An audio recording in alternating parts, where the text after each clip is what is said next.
Hey everybody, I hope you're keeping warm today. I am keeping warm because I'm mostly indoors. It's kind of icy outside my house and I'm trying to keep off the ice in my crutches. But I'm listening to the wind and it sounded pretty fierce this morning, and we lost power a couple times. Came back on, so I hope the same is true for you. Recent events. Let's see, this week we had a session on Tuesday, January 28th. And we were planning on doing a bunch of sort of routine appointment of judges, which needs to happen in a timely way. And we did one important bill that we had been discussing for the last, I think almost the last year, to sort of rectify a cruel imbalance that we discovered, which is to say it has to do with state workers who die in the line of duty. Including law enforcement, highway workers, you name it. If they are completely disabled, they are in the line of duty. They could receive their pensions, but in some cases, when they were killed in the line of duty, their families did not. And so we did take action in session to remedy that imbalance, to ensure that those people who work to make Connecticut a safer place to live and work are protected. In addition to protecting them from some bad driving habits that are going on in Connecticut at the moment. Then this week and next are big budget weeks in the initial part of the process. So big picture, the way the budget gets rolled out, the governor makes a proposal, passes it to the legislature. We then carve it up, use some of his ideas, some of our ideas, and create our own budget proposal. That gets passed out of it. Has two components, the finance component and the revenue component and the spending component. Those get passed out of those committees, and then we negotiate with the governor to figure out what we're going to pass through the legislature at the end of the day. Of course, negotiating with the governor so that we're sure that he will sign it. So it is a long and complicated process, but a big part of it starts next week. So on Wednesday, the governor presents his budget to us, which means that on Tuesday, the leaders of the Finance Committee get a preview of coming attractions and sort of the big picture highlights of what's in that budget so that we can start preparing for that. And then he presents his proposal to the entire legislature, both chambers, the House and the Senate, on Wednesday. And then his OPM secretary, the Office of Policy and Management, who administers the budget, comes and gives a presentation to the Finance Committee and the Appropriations Committee about the details of that budget. So we really start to dig into the process next week. In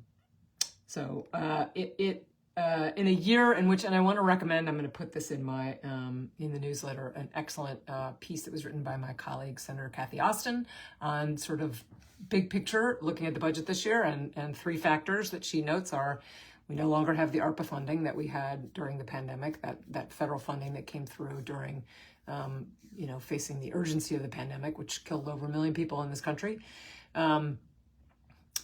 Those resources are expended, and we have a new federal administration, which at a minimum is creating a lot of uncertainty about what kinds of federal resources we can rely on, and we do. There are many ways to count this. My estimate is one of those: we received over $16.75 billion from the federal government in fiscal year 24. That runs the gamut from sexual assault services, National Guard construction, food banks, senior nutrition, underground storage tanks, caregiver support, you name it. I mean, it's a large and long list of services, which obviously we're very interested in figuring out what will be funded and what won't.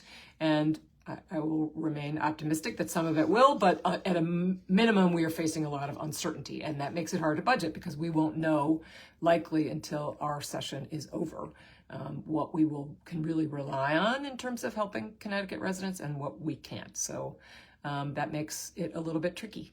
The other thing I wanted to note is, so in the course of the process, we had the Finance Committee had its first screening meeting, which is every committee has screening meetings in which the leadership of the committee and your nonpartisan staff, usually, in our case, yes, come and we discuss the proposed bills, we discuss the ideas we want to run through, we meet regularly to sort of manage the flow of work in the committee. And we had our first screening meeting this week, and Finance Committee is a large committee. We have a lot of nonpartisan help, and I know I've talked frequently, and I will say again, about the power, the Connecticut's great strength in having nonpartisan analysts, which help us so in particular in the Finance Committee, because we run a lot of numbers, we rely heavily on the Office of Fiscal Analysis. We have about 7 analysts who specialize in various areas of finance and revenue and fiscal policy generally.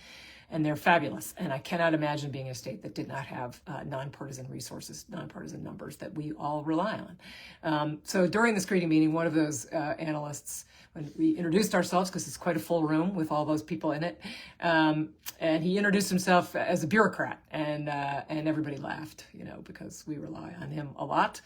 He's a highly credentialed and really very hardworking guy who provides a lot of information, not just to the Finance Committee, but to the legislature as a whole.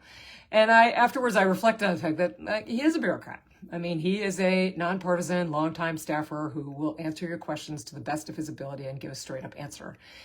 They are valuable in government, and I am glad we have them. And so cheers if you're a bureaucrat for the federal government. More power to you for doing that work. And then I wanted to note, a couple things. I'm looking forward to the Litchfield County Farm Bureau dinner tonight. And I also wanted to note just a little moment of kindness. Last night was one of the nights that UConn invites a bunch of legislators to attend a basketball game. So we watched UConn men struggle in the first half, but beat DePaul in the second half. And at one point I was waiting at halftime for my husband he was waiting in a long line, and I was waiting for him there, and just for about 5 or 6 minutes, and at least 5 or 6 guys came up to me and said, because I'm on crutches, obviously, "Can I help you? Do you need help getting through the line? Can I get you something?" People who've never met me before, all walks of life, all different shapes and sizes and ages, and, it's just nice to remember that there are a lot of good people out there who are trying to make life better for all of us. So have a great rest of your day and a great weekend. Talk to you soon.